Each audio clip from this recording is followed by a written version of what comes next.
Hey, folks, and welcome to Real Tracks Live. My name is Jamie Cole. I'm sitting in for the irreplaceable Bruce Andrews, who's away from us right now. He's with the Shelby County Arts Council. I'm with the Alabaster Arts Council, and we're here in Alabaster, Alabama with Tiffany Ashton. Tiffany, welcome to Alabama.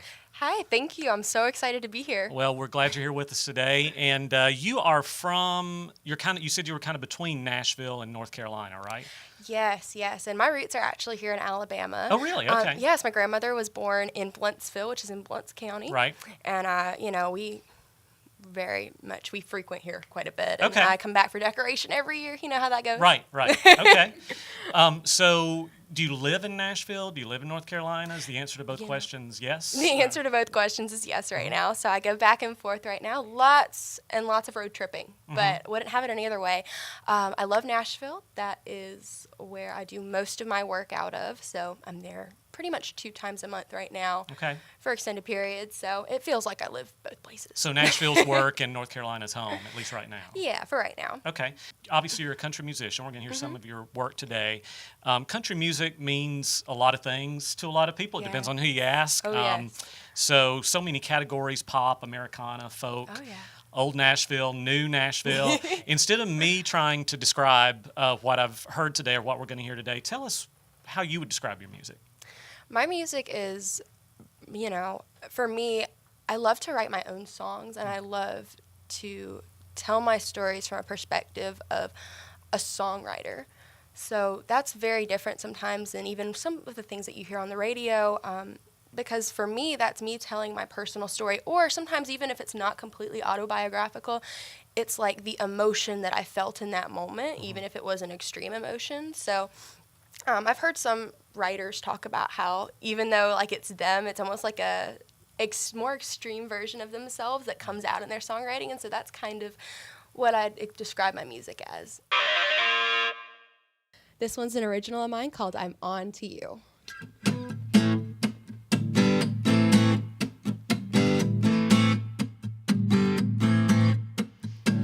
You think you're slick, but boy, you're not. Like I believe the company has you staying late every night. Ooh, I'm on to you. And ooh, I'm on to you. And you can say you love me a million ways, but I got this feeling I just can't shake. Ooh, you better believe I'm on to you.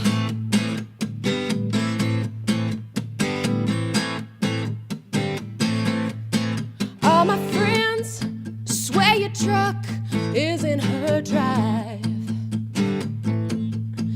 I know you're praying I might trust, but boy, it's just a matter of time.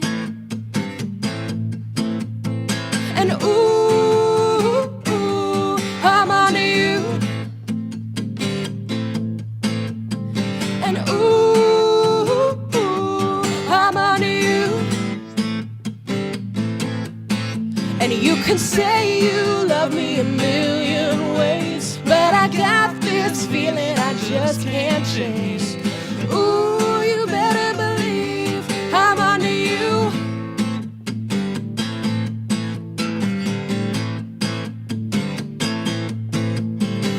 Almost didn't do it, but I walked in the door. Your shirt on the lamp, her dress on my floor.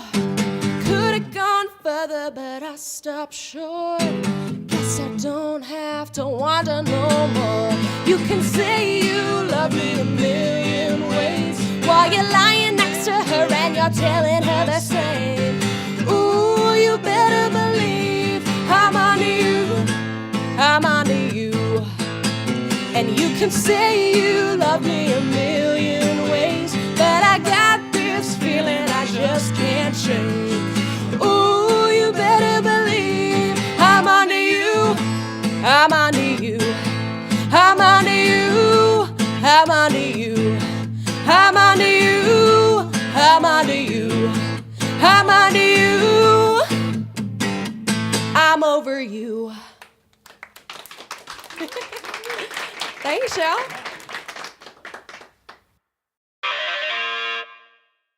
We're polite here, so we won't ask your age, but I think our viewers can tell that you're a youngin'.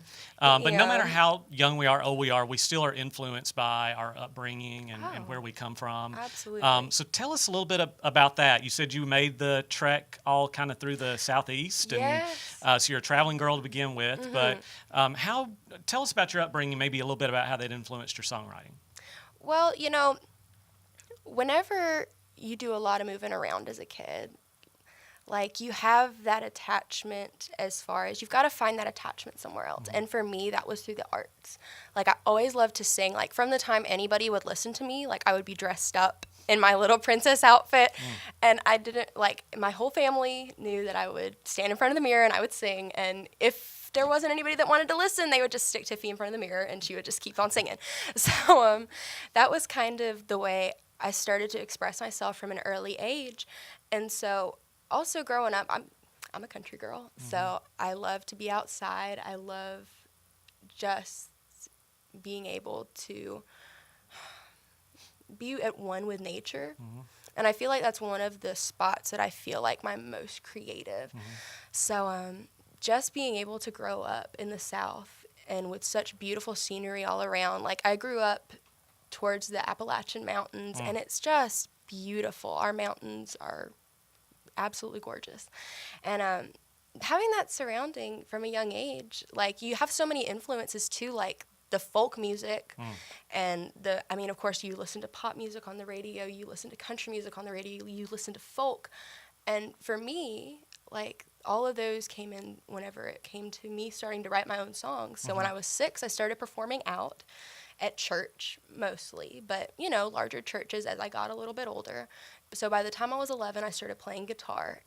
And that was whenever, like, I always loved to write and I always loved to sing.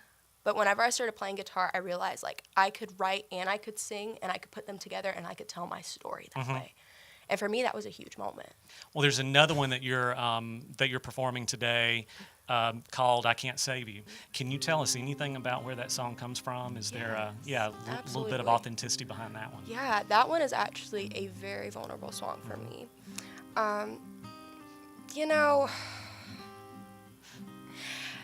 It was one of those songs that came in a moment of rawness. Obviously, I was in a relationship that was very much one-sided. And whenever you get to that point, you go, listen, like, I have helped you to the extreme that I can help you. And you're never going to stop loving that person. And you're never going to stop wanting the best for that person. But there has to be a point that you say, listen, you've got to come to terms with that yourself. And so I'm not in that place anymore, and I'm very thankful. But to all the ladies out there that are making excuses for him, you need to stop. And that's where that point came from. This song is one of mine called "Can't Save You."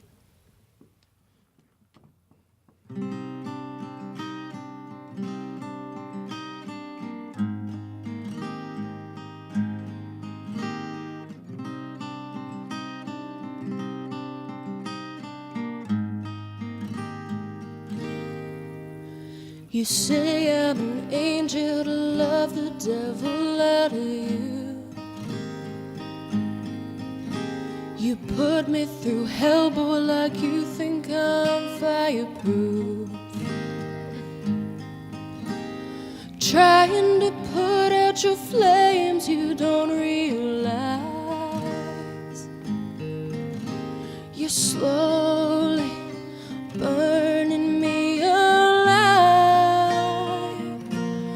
Oh, baby, you beg me, please don't leave you, as if I could make you the man your mama prayed you would be. Oh, but I'm drowning, babe, you pull me under. I can't live this way, darling, don't you see? I can't save you.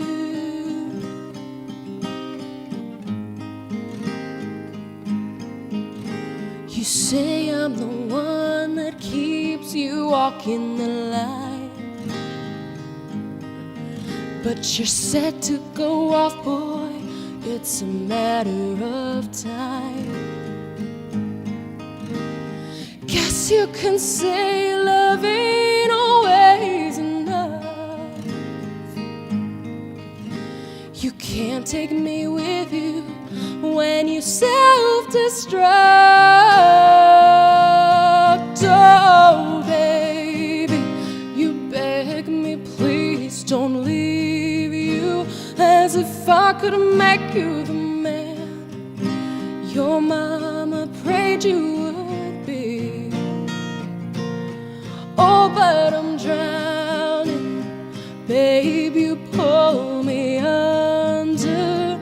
I can't live this way, darling, don't you see? I can't save you.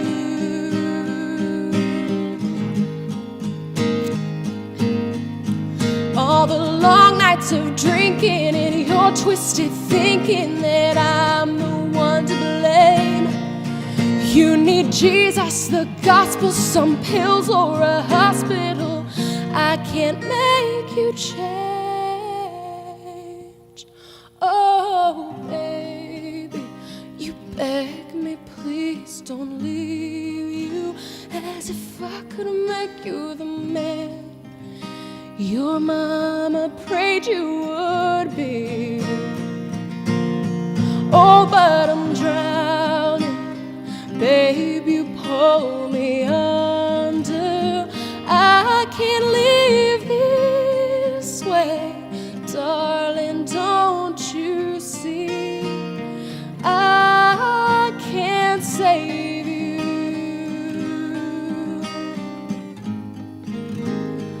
I can't save you.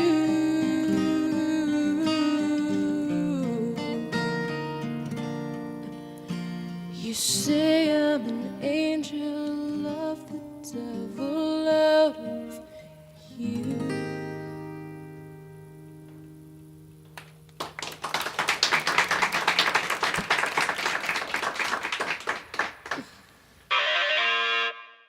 So what part of North Carolina? I was raised up in Winston-Salem area, so kind of like the foothills of the Appalachians. So beautiful, beautiful area. So you're pretty close to that Carter family Oh, area. yeah, actually.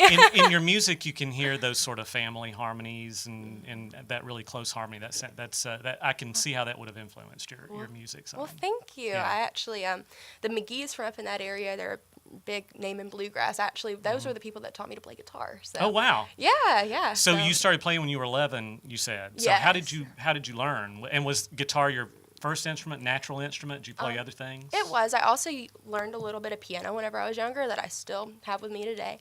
But I, the McGee's taught me how to play guitar. Ralph McGee did. And, so some of the first stuff that I learned to play on guitar was the Carter Sisters. Sure. And, I love all of that. So that was a big influence to me as I was growing up. Well, let's take the mirror out of the equation, your time alone in nature out of the equation, and think about the first times that you performed publicly. Do you remember any of that when you were young? And what were the songs? Obviously, you weren't writing songs when you were 5 or 6, or maybe you were. I don't know. Yeah, that's an interesting story, actually. So whenever I was around 5 or 6, I started performing out in churches. I would do Amazing Grace, and that's always, it's a special song to me. It's really near and dear to my heart. So I started performing out and singing that song whenever I was 5 and 6 at big churches. And, whenever I was younger, I actually have a visual memory problem. So if you show me something and you take it away really fast, I don't remember it. It doesn't bank in my visual memory. So one of the ways that I first started songwriting was my teachers couldn't figure out how to get me to retain information. So they were like, find anything. We don't care what it is. So I was like, okay, I'm going to sing. That's something I love to do anyway. So I just started. So even until I was in high school, that was how I learned things. That's how I retained everything. Sitting in a vocabulary test, I was that kid that was kind of to themselves, but listening in their head to something that nobody else could hear. That was me. So But I read that you also used to sing along with movies. You've got a Broadway influence. Do you have any favorites as far as that kind of stuff that maybe influenced you? I love Phantom of the Opera. Okay. Not very unexpected answer. Whenever I was younger, too, I was also trained classically by Mary Siebert with the School of the Arts in Winston-Salem, which she is a operatic singer, and she's world-renowned. So that was a very heavy early influence, too. So if you can imagine, like, a girl who loves folk music and country music and like was also trained classically and does Broadway, like, yeah, that was where I was at one point. And I kind of, like, whenever I was younger, like, I kind of had to figure out, like, what was my sound? And, you know, I love classical music. I think there's so much amazing and beautiful technique. But one thing about classical music that I feel like it's missing a little bit is, like, for me, like, with classical, a lot of times they don't want to hear your story. I mean, there's a lot of appreciation for Mozart and for Bach and for Wagner, but when it comes to telling, like, the typical everyday stories, like, listen, I just got home from work, I had the worst day at work ever, and I really need, like, a pick-me-up. Like, that's where I feel like sometimes I don't feel that in classical music like I do in country. And that's what I feel like sometimes, too, because like, there's this huge debate in country right now with bro country and with women in country and with so many different, like, avenues of people taking country their way. And I say, like, all power to you. Take country the place that it means the most to you. Like, if that means it has pop snares in it, go ahead. Because for me, like, country music is the feelings that you feel every day and the storytelling aspect in song. And that's something that country music has never deviated from, is it tells the story of the everyday people. This one is an original of mine called You Haul It. And this one and Can't Save You are both going to be on a French documentary that we are hoping will premiere the summer of 2019. So y'all be on the lookout for that. It's on the French channel M6.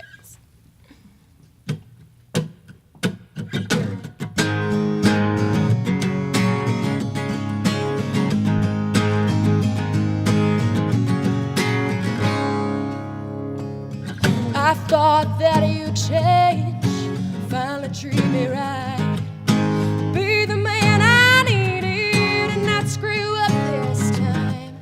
Well, baby, here we are in the same old sorry place. You've struck out all your chances, all I gotta say is you haul it, yeah, right on out my door. Baby, step on in, ain't my problem anymore. You always said that I was more than you deserve. Baby, you called it, so baby, you haul it.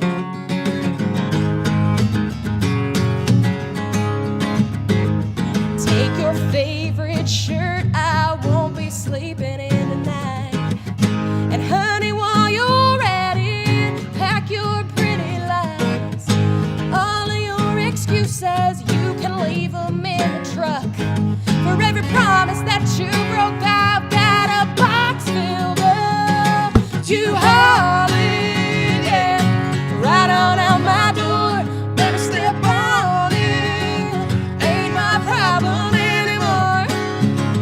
You always said that I was more than you deserve. Baby, you call it, so baby, you call it, yeah. Save the drama and the smooth talk, you're done fooling me. Time to pack it up and kick it out, it's bye-bye, baby. You haul it, yeah, right on out my door. Baby, step on in, ain't my problem. You haul it, yeah, right on out my door. Baby, step on in, ain't my problem anymore. You always said that I was more than you deserved. Baby, you called it, so baby, you haul it. Yeah.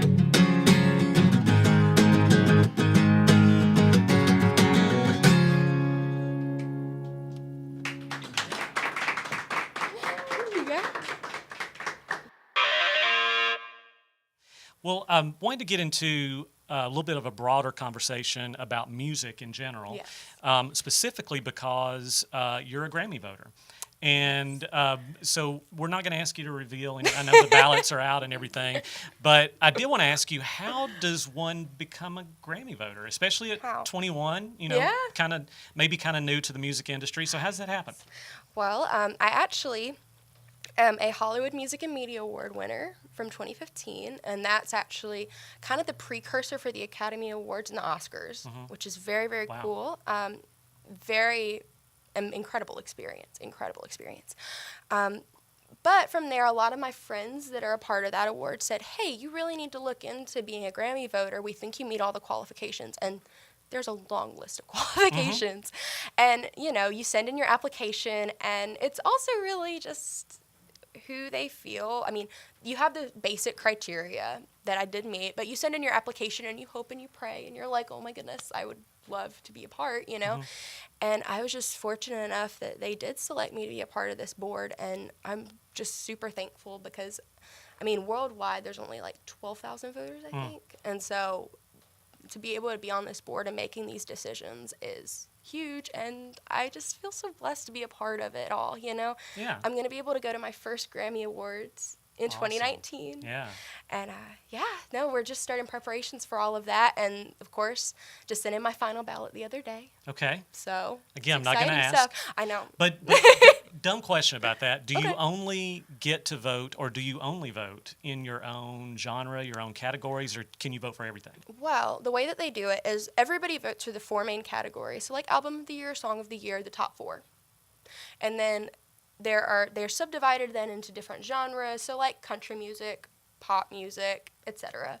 And then you get to kind of, from there, everybody votes on the main 4, and then you have an X amount of categories that you can vote for that you feel like you have expertise in. So, of course, like, I would pick country for those subgenres so that you Gotcha. can have some dictation on that. Right, So, right. Well, so we've got some great, I wanted to ask you too about what you're listening to right now, kind of what's influencing you right now. And since we're on the subject of Grammys, we've got some great female artists, Yes, we country artists, do. folk artists, Americana artists that are nominated even in those big categories. Oh, yes. Brandi Carlile, Casey Musgrove, these fantastic albums that came out this year by female artists. So tell us who you liked in 2018, maybe without giving away too much about your ballot. I love Ashley McBryde. I Okay. think she is fantastic. I think she tells her story very raw and very candidly. And so as a songwriter, that's something that I really look for. Of course, I love Marin. Kind of the same thing. She writes, and she has written so much for other people, and now I feel like she's getting her moment to shine with her own songs. And I think that's great, and I love to see women represented, obviously.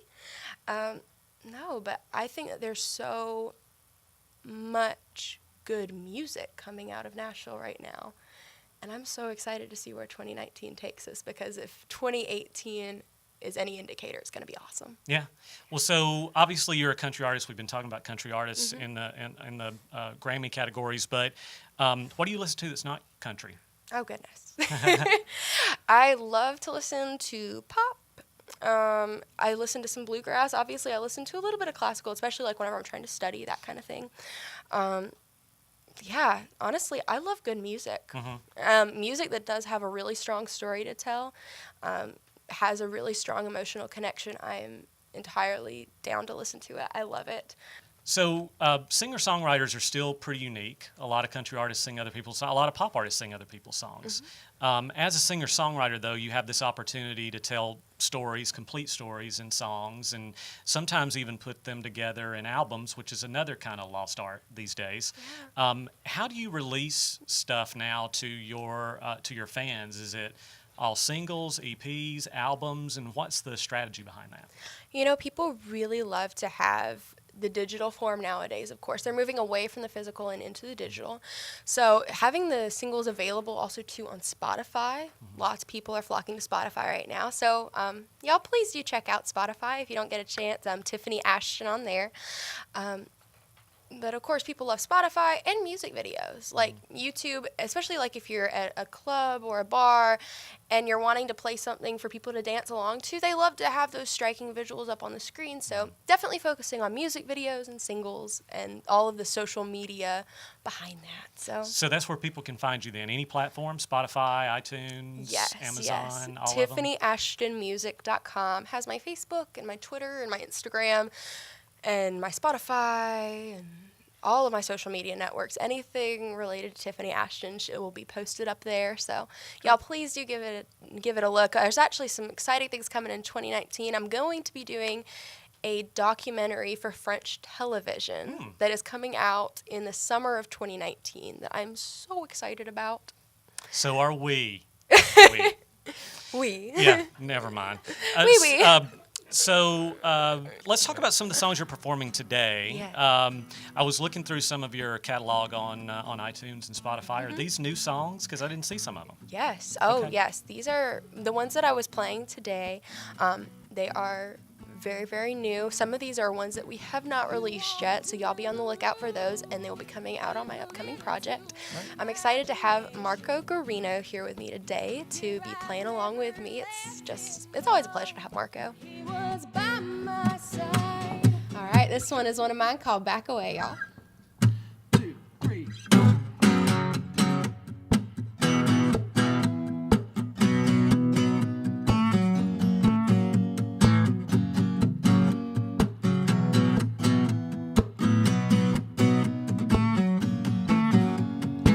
You walked into the room, leaving little to imagination. Your eyes never left him, though he was by my side. You slid up right between us, trying for a conversation. And I swear you had the devil's eyes. I'll tell you now, don't try my patience. Don't pretend like I'm mistaken. I'll tell it like it is, and I mean what I say. You heard me right, you'd better back away.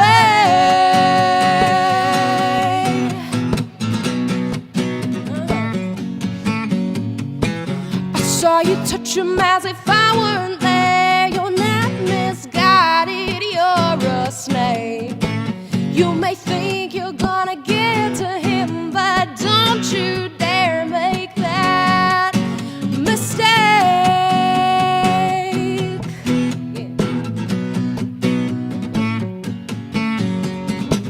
I'll tell you now, don't try my patience. Don't pretend like I'm mistaken. I'll tell it like it is, and I mean what I say. You heard me right, you'd better back away.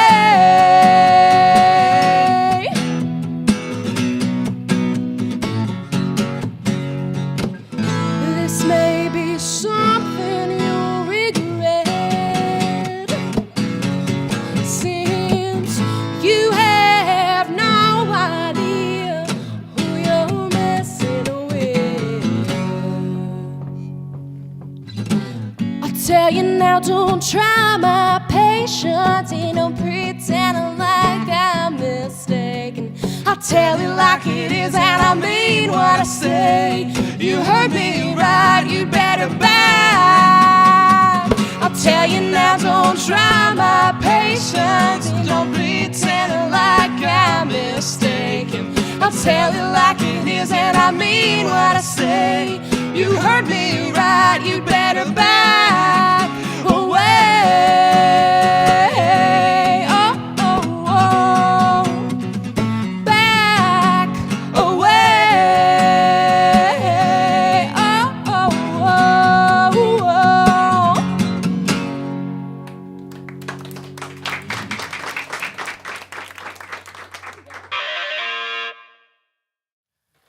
Tiffany, thanks so much for playing your new music for us here today. Thank you for having me here on Real Tracks Live. Yeah, thank you for coming to Alabama, and safe travels back to Nashville. Thank you. Good luck in 2019. We can't wait to hear what you've got going. Thank you so much. And thank you guys for joining us today on Real Tracks Live. Bruce will be back soon, we hope.